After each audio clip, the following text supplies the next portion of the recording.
Em nome do Pai, do Filho e do Espírito Santo. Amém. Queridos irmãos e irmãs, eu sou Pedro, seu catequista aqui das redes, e hoje a gente vai começar a temática do mês de junho, que vai abordar os santos.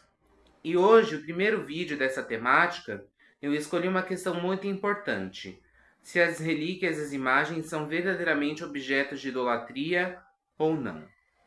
Muita gente pensa que porque a gente reza diante de uma imagem, a gente está cometendo idolatria, estamos colocando no lugar de Deus e por aí vai. Mas nesse vídeo nós vamos entender que isso não acontece.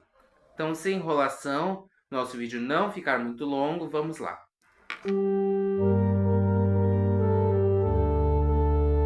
Então, para a gente começar a montar o nosso raciocínio acerca de imagens e relíquias, a gente tem que entender primeiramente o que a igreja verdadeiramente ensina.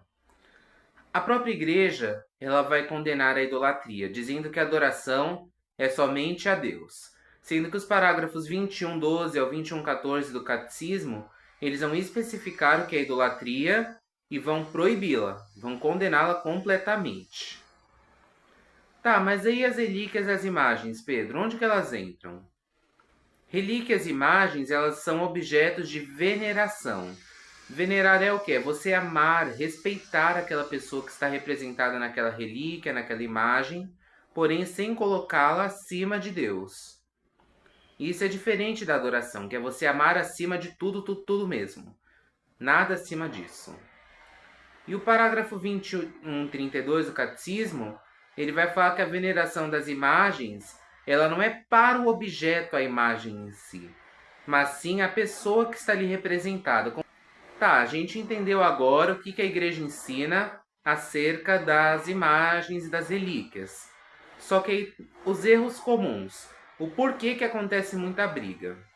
Porque, em primeiro, há uma confusão entre venerar, que, como eu já falei, é amar, respeitar, mas sem colocar acima de Deus, e idolatrar, que seria colocar acima de Deus.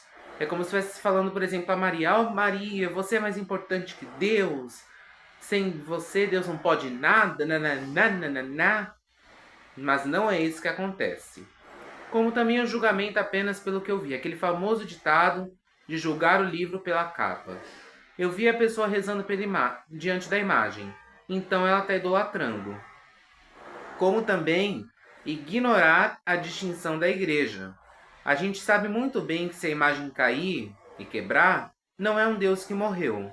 A imagem não tem vida, ela não ouve, não vê, não consegue falar com você. Mas quem está ouvindo a sua oração é o santo que está representado nela, que vai ouvir e vai interceder por você. Que inclusive esse vai ser um tema de um dos nossos próximos vídeos. Agora o ponto mais polêmico de todos desse vídeo. A Bíblia realmente condena as imagens? Vamos lá na famosa passagem de Êxodo 20:4-5. Deus proíbe endeusar as imagens. Quer fazer aquilo que eu estava falando, de atribuir-lhes vida e colocá-los acima de Deus. Ah, então Deus proibiu imagem. Será mesmo? Porque 5 passagens depois, Êxodo 25:18-20, está falando de querubins na Arca da Aliança. Só que Deus não se contradiz. Porque caso contrário, vamos concordar, se Deus realmente tivesse proibido imagens, ele não ia deixar ter os querubins na Arca da Aliança. Números 21:8-9, serpente de bronze, que aponta para a ação de Deus, é uma prefiguração da cruz de Cristo. Porque vocês lembram, quem olhasse para a serpente pendurada no poste seria curado. E Jesus pendurado na cruz curou a nós os nossos pecados. Aí depois, olha lá, 1 Reis 6. O templo tinha figueiras, querubins, palmeiras, era super, hiper, mega, ultra blaster ornamentado. E depois vai vir 2 Crônicas 3:5-7, que o templo de Salomão era repleto de esculturas. Ou seja, imagem não era proibida, que senão Deus já tinha destruído o templo, já tinha destruído os santuários ornamentados, tinha destruído a serpente de bronze, a Arca da Aliança, por aí vai. Só que aí tem um problema.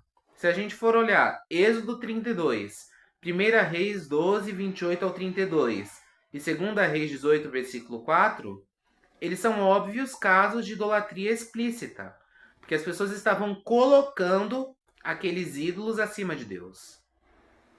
É isso que a Bíblia condena. Não é proibido você ter imagem, você ter estátua lá na praça. O que é proibido é você colocá-los acima de Deus.